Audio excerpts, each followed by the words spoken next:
ខ្លាចត្រូវឆាប់ផុតសង្ខារព្រោះសង្សារទៅមានអ្នកថ្មីអារម្មណ៍មិននឹងកែវភ្នែកជាប់ឆ្កឹងបានត្រឹមឈរមើលមានទៀងណាត្រូវសារ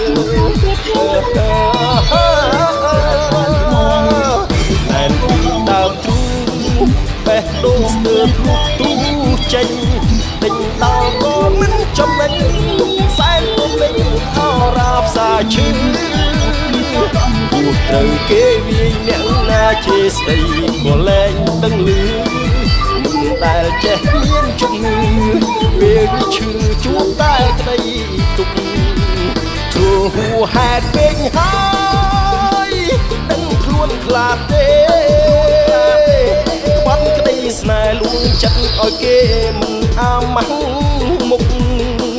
ពីងស្បន់ពូលរួចពីមាត់អូនប្រើលបិចកលសៀតសោកតាំងចិត្តស្មោកគ្រោងពួនសំងំជ្រកខ្វេះបេះដូងខ្ញុំ